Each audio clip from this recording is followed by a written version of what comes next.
What's going on, guys? Welcome back to another video on my channel. My name is RobSolutely. I have some explaining to do.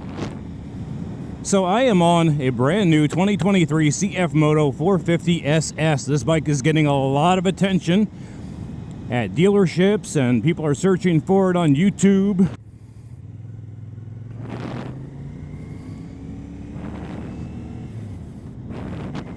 And I had somebody ask me, they said, hey, I thought that you were riding a brand new KTM RC390. And that is what I had. I bought my KTM RC390 last fall, and winter came in, and that was a good bike. So I don't want to say anything really negative about the KTM RC390, but when springtime came and I got on that bike, I didn't really love it as much as I loved my Cfmoto 450Ss.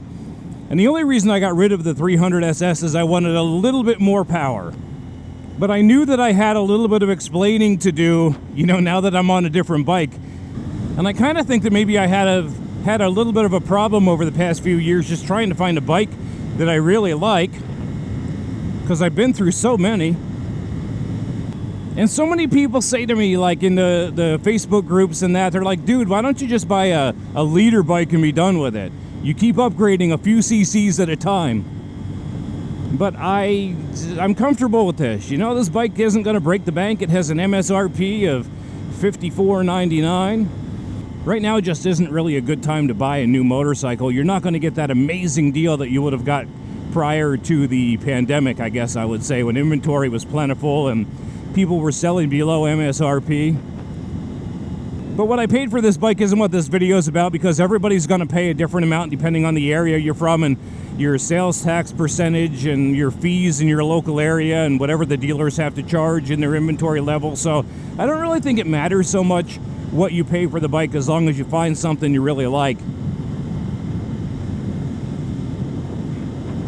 My smart mind, if I had one, would have actually kept me from buying that RC390 and just waited to get this, but I lost money doing what I did, but I also got a bike that I really, really like. And you know, if you found my video because you're interested in this bike and you want to know more about it, I am going to have a lot more videos on the channel about things I'm going to do with this bike. And if you look at some of my previous videos of previous bikes, I've done a lot of mods and accessories. That is all planned for this bike too. I already have an exhaust on order, and I have a whole bunch of other things on order for this bike. So I think this one is a keeper. You know, my friends always laugh and say a keeper doesn't necessarily mean a long time with me.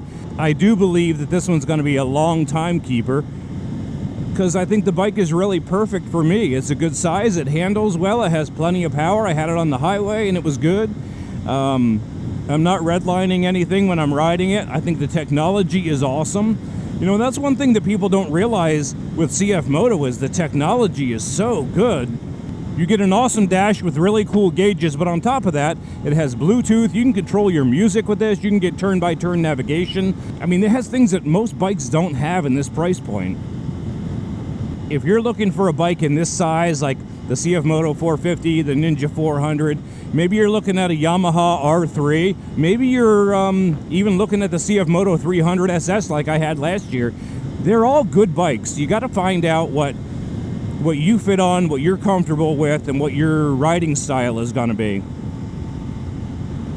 So I'm really happy to get out on this bike today to kind of tell you guys what's going on, to let you know that, yes, this is my new bike. I no longer have the KTM RC390. This is the only bike that I have right now. Some of the attractions to this bike are how, number one, how it looks. It's an amazing looking bike.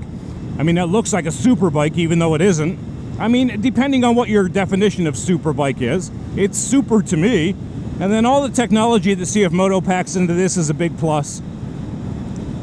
The way that the bike handles, the slipper clutch that it comes standard with, these are all amazing things that other bikes in this category don't really have.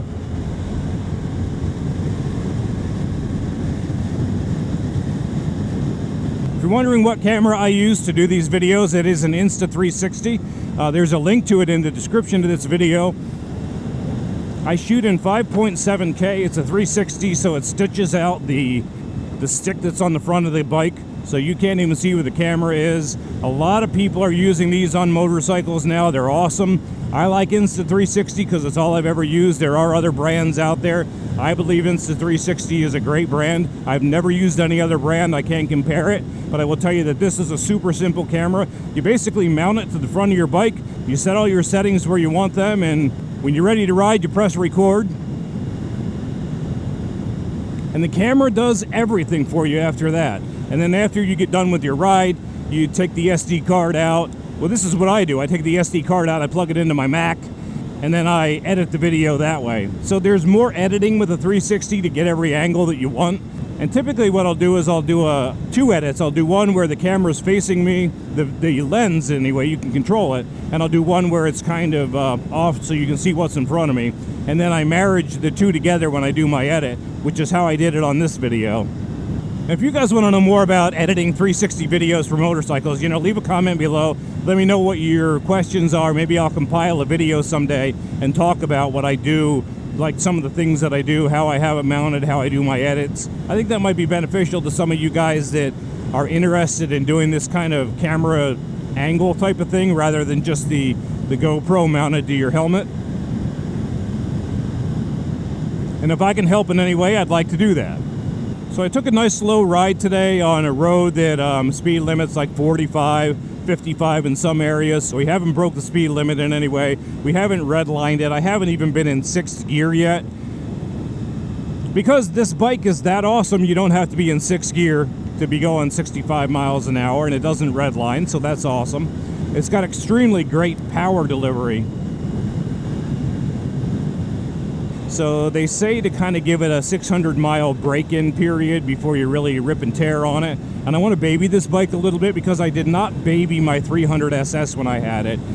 You guys watch those videos. I was on the highway quite a bit. I was riding in groups. I was at full throttle. I was redlining that bike quite a bit, and it held up okay. But I don't want to do that to this bike. I want this bike to properly break in. I want to keep this bike for a long time because I think this bike is awesome. And I know there's going to be new technology coming out all the time. I believe Kawasaki will probably update the Ninja 400 in the next year or two. And I'd be anxious to see what they do with that because I think the Ninja 400 is another awesome bike. And I think the biggest competitor for this 450Ss is the Kawasaki Ninja 400. I think right now this is the better bike. Anyway, guys, I've rattled on enough. I think I've explained pretty well what's going on with this Cfmoto 450Ss. Thank you for watching this video. I appreciate it.